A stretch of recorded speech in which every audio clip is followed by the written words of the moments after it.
we are in, let me get to it here. Excuse me, Romans. We're in Hebrews chapter 9. Sorry, I got to find where I put the page. There we go. And, there have been multiple, I guess what you might call themes to this point throughout this letter to the Hebrews. But the overarching picture is this. Again, you're looking at a congregation of Jewish believers. It's the late 60s of the first century, so the temple's still standing. And the intensity of persecution is increasing. Things are taking longer. It feels like we thought that even at this point, maybe they thought the Lord would have returned by now, or that this would have they would have arrived at that place that they wanted to be. And so in the midst of persecution, there's the temptation to just look. The temple's still standing. Let's just go back to where we were. Let's just go back to what we were doing. And there's been this theme throughout of you're almost there. You're so close, and you don't drift away. God has spoken to us, and we've got to keep listening and trusting in what He has said. And there's the comparison between those who were brought out of Egypt, and but they died in the desert because they stopped trusting what God had spoken. And God has spoken to us. He spoke to our fathers through prophets, and He's spoken to us through a Son. And everything about the Son is better. Everything that the Lord is doing something that He is bringing you into that is better. Don't go back. And again, you have this sort of picture of this recollection that will come to mind as you're going through Hebrews 3 and 4, recalling the where the Lord says that, they're not going to enter into my rest. Remembering where in the desert they said, let's just go back to Egypt. Back there it was, and they rewrite history. And He's saying you can't go backward. We don't want to imitate those who died in the desert. We need to imitate those who have inherited the promise by persevering, by trusting God through faith, and by persevering, by hanging on. And we've got to press on to that which is better. Don't go backward. And so one of the key words throughout has been this word for better. In Greek, it's the word kreton, which is like agathos means good. And then there's so the word kratos means power or mighty, but kreton is like it's the comparative. It's more powerful than good. It's the comparative to good. So it's like, how we have good, better, best. Well, you would have agathos, and then kreton and kratistos. So you would have good, better, best. So kreton is better. It's better. He's more powerful. He is better.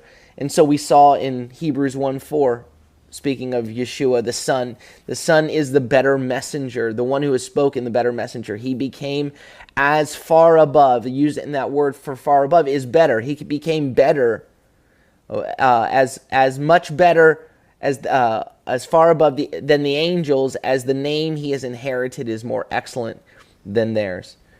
And then when we got to chapter 6, after He'd said, hey, don't copy those who have died in the desert.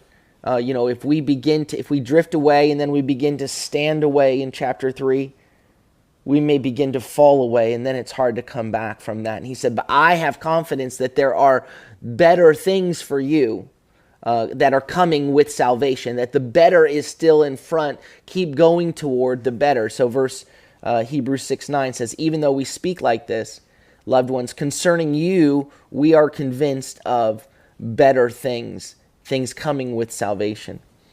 He then opens up about how the Son, how Yeshua is a high priest. He is king and priest. He is high priest in the order of Melchizedek, and we've gone through all that, so I'm not going to recap that. But that in the order of Melchizedek, in making this comparison between the priesthood of Melchizedek and the Levitical priesthood, he points back to how Melchizedek blessed Abraham, and within Abraham was Levi, the Levitical priesthood. And so he said in Hebrews 7:7, now it's beyond dispute that the lesser is blessed by the greater, or by the better, by the kretonos. So the idea is the order of the Melchizedekian priesthood is superior, is better. And this high priest has introduced a better hope by which we may enter into the most holy place. Like, he goes before us before the throne. He goes into the throne room. Like, this is better. We get to go into the very presence of God. It said in Hebrews 7:19, for Torah made nothing perfect, nothing complete. But on the other hand, a better hope is introduced for us. A better hope is introduced through which we draw near to God. And then he continues to say that the Son is also the guarantor and the mediator of a better covenant. So he's a better high priest with a better hope, that's priest by a better covenant. Verse 22 of chapter 7, how much more has Yeshua become the guarantee of a better covenant, kretonos. And then chapter 8, verse 6, now Yeshua has obtained a more excellent ministry insofar as he is the mediator of a better covenant, which has been enacted on better promises. Right? And he points back to, in chapter 8, he points back to the promise that I'm going to make a new covenant with the house of Israel and the house of Judah, not like the covenant I made with their fathers. And then now, as we go in the next couple of days here into chapter 9, today and tomorrow, we begin to see that this better priest enacting the better promises of a better covenant, giving us a better hope through which we may enter into the throne room of God, that he offers better sacrifices, a better sacrifice. Verse 23 that we'll go into more tomorrow. Therefore, it was necessary for the replicas of these heavenly things to be purified with these sacrifices, but the heavenly things themselves with better sacrifices than these. Excuse me. So, again, chapter 8 introduced us now talking about Yeshua as a better priest, right? He says, we have such a high priest. We have a high priest of the order of Melchizedek. And chapter 8 introduced us to what is going to be opened up more now in chapters 9 and 10. That the Torah, the law of Moses, and everything surrounding it, the tabernacle, the tent, which was set up by human hands, it was an example. It was a schematic, as it were. Like a blueprint. It was based on, and it was a shadow of the true tent. We read in verse 2 on Friday, saying that we have this high priest. He is the priestly attendant of the holies and of the true tent. Skinistis alithis, the tent, the true one, the actual tabernacle, the actual tent, which Adonai set up, not man. It goes on in verse 5, the Levitical priests, he's saying that, the Levitical priests, the ones you're wanting to go backward to, you want to go back to this temple that's standing. He's going to say it's not going to stand for long. Levitical priests that offer the gifts according to the law, it says they offer service, chapter 8, verse 5, in a replica, again, a pattern, an example, and a shadow, or foreshadower, but it's literally shadow, skia, a shadow of the heavenlies, right? When you see a shadow of something, you're just seeing the basic outline. You're not seeing the full glory of it.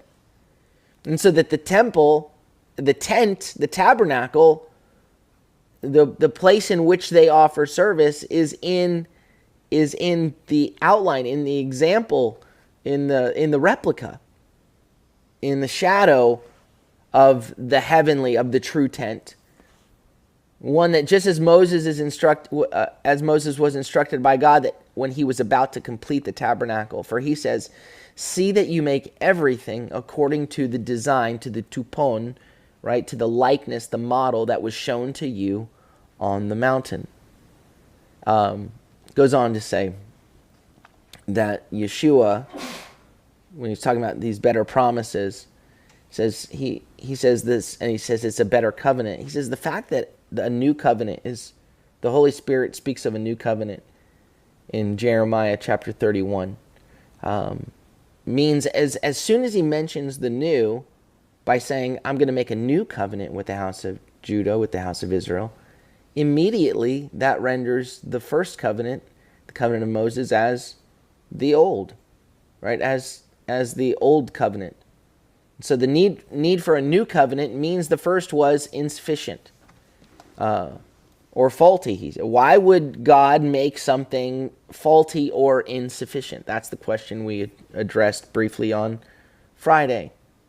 And the issue is this: the first covenant was insufficient to remove sin.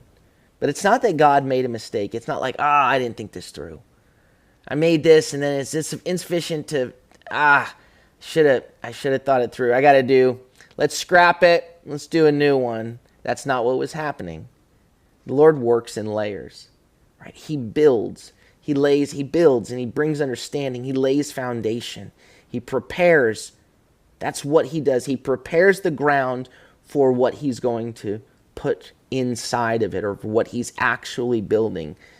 Even in creation, right? He shows his order. In the order of creation, on the first day, he creates the heavens and the earth. On the first day, he creates the skies. And then on day 2, he separates the waters, making the skies and the seas. And on day 3, he divides the seas from the dry land, and he brings forth vegetation and plants and trees. And so having laid the foundation, having made the spaces, right, he then begins to fill them. So now on day 4, he fills the creation of day 1, the heavens, and he fills with stars and moon and sun. On day 5, he fills the creation of day 2, the seas, with the fish, and the skies, he fills the air with birds. And then on day 6, God created the animals that dwell on the land, filling the creation of day 3. The animals, and then humanity, the crown of creation, right, who would eat from the fruit from day 3 and rest under its shade. The fruit was there. The trees in the garden were there. He had prepared everything. He did things in order. Why didn't he do it all in one day? He could have, right? He could have done it all in one day, but God does things in an order. He is a God of order, a God who lays foundations and prepares the way, and then he fills it up because he's brilliant. That's what he does. And so the first foundation first covenant was a foundation. It was intended for its season, right? There was that which is the everlasting nature of the covenant had to do with God's everlasting commitment to the promises that he made to Abraham, Isaac, and Jacob. But the first covenant was never intended, we'll see today, was never intended to save or to cleanse from sin, but rather it was to prepare the way and to reveal what sin is. It was to reveal, to make known what sin is. And so the first covenant accomplished what it was intended to do. Okay, it was intended to reveal sin, and it was successful in doing so, in revealing our incapability of cleansing our own sin. It was intended, so in terms of being insufficient, it was not the fullness of God's purposes were not accomplished in that first covenant. And so, but what we saw is the two things that are unchanging are God's purposes and God's word. God never lies. And by these two things, he said, by these two unchanging things, the fact that his purposes stand. When God swears an oath by himself, he says, this has to do with my overarching purposes. This has to do with my overarching purposes. This does. And he's bringing us to newness. He's making us new, and he's going to reveal the sin, reveal the sickness, but it only could deal with the outer. It couldn't, the first was not able to straighten the inner. And that's what we'll see today. And again, we got the end of verse 13. In saying new, Hebrews 8:13, he has treated the first as old. In some versions it would say as obsolete, or as wearing out, as of before, of long ago. It's the word for paleo, like paleontology, as though it were ancient. But he says, what is being made old and aging, what's growing old, is close to vanishing, is close to disappearing. So now chapter 9 begins with some of the typology, as it were, of the tabernacle. That the tabernacle points to things. And just like he said, I want to talk to you about Melchizedek, but I can't right now. And then he comes back to it later. Here, he begins to spell out that which the tabernacle, but he doesn't dig down into it, at least not to the outer part of the tabernacle. And so we see here in verse 1, chapter 9, verse 1. It says, now even the first one had regulations, speaking of the tabernacle, of course, and speaking of, of the covenant. The first covenant had regulations for worship and for the earthly sanctuary. So this, right out of the gate, there's right here in the opening word, it uses something you can't see typically in the English. And I talked about this the other day. When you have, there's a Greek construction that says, the first word is men and then day, which is on the one hand, but on the other hand, where it's a tool of comparison. And so this opens up with, now on the one hand, speaking of the old covenant, of the first covenant, and it's making a comparison, which will come out later around verse 11. So it's an opening kind of on the one hand, this point of comparison. The first covenant had regulations for worship, and it had regulations for the Hagion Kosmikon, right? The sanctuary of the cosmos, the sanctuary of the order of the world. That's kind of the idea of the earthly sanctuary. Verse 2, for a tent, a skinny, a tent, the tabernacle was prepared.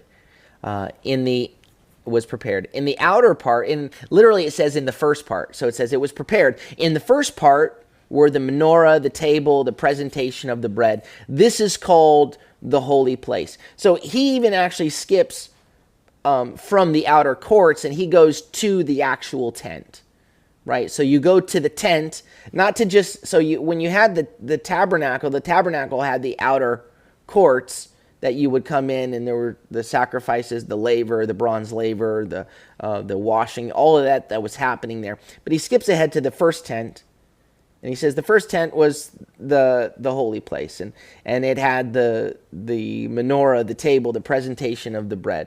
And again, so he's not describing the current temple, by the way. He's not describing Herod's temple or even Solomon's temple, although they were patterned. The holy place was patterned after the biblical pattern. The biblical pattern was the tabernacle. He's going back to the tabernacle, to the tent. That was the blueprint that was laid out on Sinai. Verse 3, he says, beyond the second curtain was a dwelling, was a skini, was a tent, a tabernacle, called the Holy of Holies. So you had a tent within a tent, as it were. You had the skin within a skin. The Holy of Holies. And in the Holy of Holies, it held a golden altar of incense in the Ark of the Covenant, completely covered with gold. In the ark was a golden jar holding the manna, Aaron's rod that budded, and the tablets of the covenant. And above it, verse 5, cherubim of glory overshadowing the mercy seat. And again, we use that word, the word for overshadowing. It has the word shadow in there, and that they're shadowing over, intensely shadowing the mercy seat. He says, verse 5, he says, but it's not now possible to speak in detail of these things. Now's not the time. Now is not, concerning these things, now is not the time to speak about all of this. That's not why. So you get the idea that he could have gone into all of these different aspects of the tabernacle. But that's not really where he's going to focus, right? We can only really imagine what he would have had to say about all of these different aspects of the tabernacle and the temple. And what he does deal with, he says, I'm not going to deal with that. Now what I need to deal with was about that inner sanctuary, that aspect that had to do with the Day of Atonement, because he's been making the comparison of Yeshua as high priest in the order of Melchizedek, now to the Levitical high priests. And he's talked on different occasions from early on, pointing to Yeshua, we have this great high priest, we have a high priest, and where he makes the comparisons, where he begins to talk even in chapter 2 and then again in chapter 5, and he's saying here were the requirements for a high priest, and Yeshua meets those requirements. So he says, I don't have time to talk about all of those other things right now. Here's what we're going to do.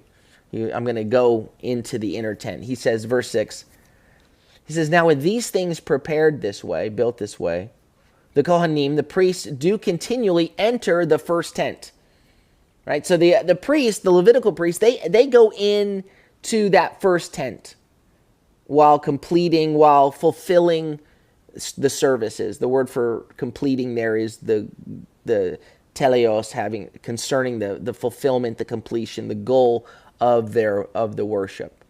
Verse 7, but the inner tent, the second tent, that's what he wants to talk about. But the second tent, once a year, the Kohen Gadol, the high priest alone, manos, only, singly, only him, and not without blood, which he offers for himself and for the unintentional sins of the people, right? So he's saying, okay, so you've got these two tents. You got the first tent, and all the priests go into that first tent, and they go in continually. They're continually going in to do that. Again, many of those receiving this letter were likely priests. In Acts 6:23, it talked about how many priests had come to faith. So many of these Jewish believers that are receiving this letter may very well be priests. They understand these things. It's like, but you guys didn't get to go into that second tent. Like you went in and out of that. If you're a priest, you went in and out of that first tent, continually offering sacrifices. But the second tent, only once a year, the high priest went in, and not without blood. He didn't just go in. He went in with blood, that in offering the sins for himself and for those who had sinned unintentionally. It uses the word agnoematon, which is connected to the word for ignorance, that they had errors, faults of ignorance committed in ignorance. We mentioned this back when we looked in Hebrews chapter 5, talking about the current high priest, that the high priest of the Levitical priesthood, it said in Hebrews 5:2, that he is able to empathize with the ignorant, with the not knowing, and the deluded ones, the errant, wandering ones, since he himself is also subject to weakness. And again, that pointed back to Numbers 15, verses 29 through 31. Whether a native born of Bnei Israel or an outsider living among them, one Torah applies to you for the one sinning unintentionally, b'shigaga, in error, or sinning inadvertently. But the person who sins defiantly, with hand exalted, like, I'm going to do this, whether native or outsider, reviles Adonai, and that person is to be cut off from his people, because he has despised or been in contempt, thought lightly of the word of Adonai, and has broken his commandment. That person will certainly be cut off. His guilt will remain on him. So the high priest has the capacity of dealing gently with those, again, who simply don't know or have wandered inadvertently. And so he would go in once a year, And he understood, because he had to offer sins for himself, right? And so he goes in once a year to that second tent. Now, that's where the writer of Hebrews, under the inspiration of the Holy Spirit, wants to draw our attention to this reality. That only he could go into that inner place, that most holy place, into the place where the presence of the glory of the Lord is. Right? What he's just spoken to us in the previous chapters, he said that our high priest, we have this high priest who now, that he's not just serving in a tent made of human hands, he's in the actual tent at the right hand of the majesty in the heavens.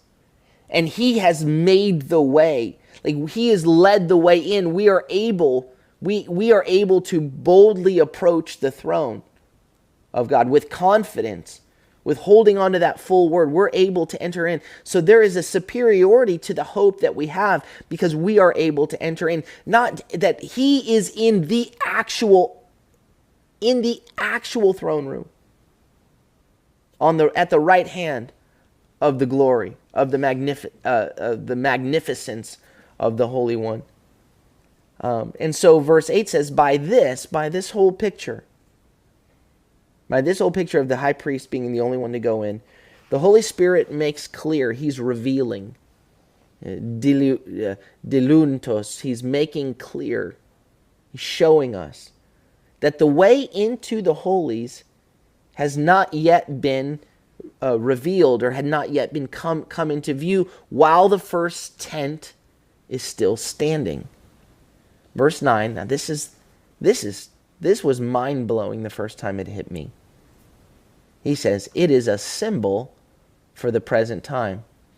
It is a symbol, which is, talking about that first tent, the first tent still standing, is a symbol for the present time. And the word for symbol is parabole, parable.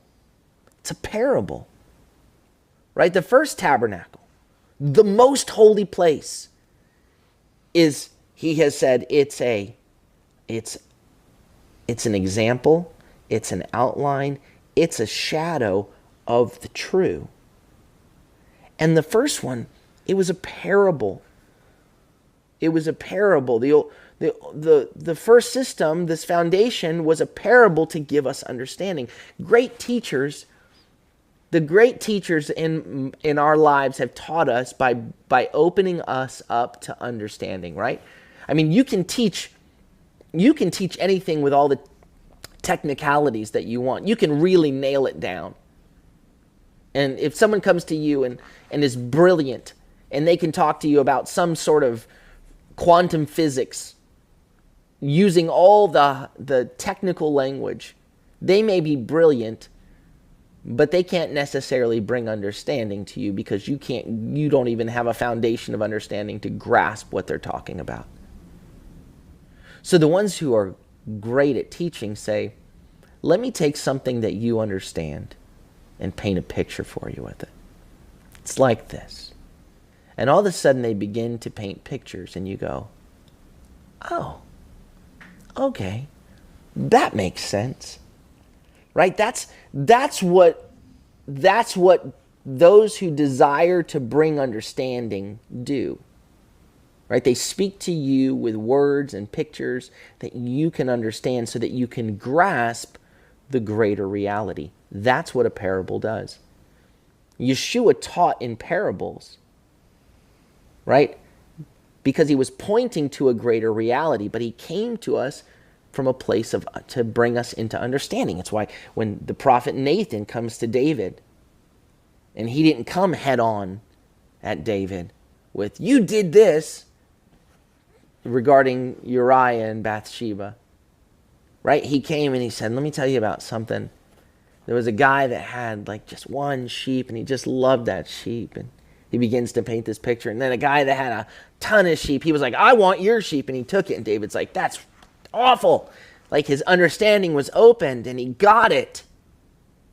right? And then he was able to respond because he had actual understanding. He was able to respond. And that's what the Lord does. He teaches us by bringing understanding. And so the tabernacle and everything that God was laying out in that first covenant was a parable pointing us to God's greater purposes, which are unchanging. Right? It's pointing us to what he actually wants to do in us. And so all of these things that he could have gone into, they all have deeper, richer realities, things that the Lord wants to point us toward. And why are we going to focus on the parable is supposed to lead us to the reality, right? That's the goal of the parable, is to lead us to the reality. You don't start with the reality and then go back and focus on the parable, right? The parable leads you to the point. And so we're not to go backward, to drift backward to the parable. That's the wrong direction. The parable is supposed to lead us to what he's been trying to show us and do and reveal in us all along, because that's what he does. And so he says that, he goes, the Holy Spirit was showing us. He was revealing to us in all of this. It was making clear to us, right, that the first tent, the way into the most holy place, while that first tent is still standing, while it still has standing, that the way into the holies had not been revealed. It's a symbol, it's a parable for the present time, for the time at hand. Accordingly, he says, the gifts and sacrifices being offered, they cannot make, or it's me duname, they do not have the ability, the power to make the worshiper complete, teleosai, to make him perfect, to make him whole, complete, to accomplish the goal with respect to conscience.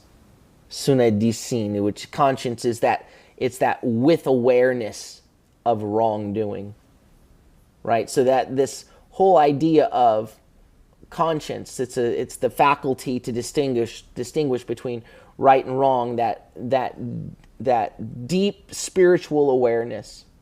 In some understanding, sunadisin may be rendered as the inner voice or the voice of one's heart, how one knows right from wrong. He said, look, it didn't have the power. It was a parable, but it wasn't able to do with completion in regard, like to bring you to wholeness and perfection in regard to conscience. What was it the Lord said when he said in Jeremiah 31? He said, I'm going to make a new covenant with the house of Israel and the house of Judah, not like the covenant I made with their fathers when I brought them out of Egypt. Right? It's not, because there's something further. That he's like, I'm going to write my law on their hearts. Right? No longer will a man teach his neighbor, because they will know me. Right? He's going to do something, a transformative work in our hearts. He said, the old one, what it did, it was pointing towards something else. It didn't have the ability, the power to make us complete or perfect with respect to conscience. Right? Verse 10, it says, these relate only. I'm going to stop at verse 10 today, by the way. I thought I might push through to 14, but we're going to stop at 10. He says, these relate only to food and drink and various washings. Regulations for the body imposed until a time of setting things straight. So he said,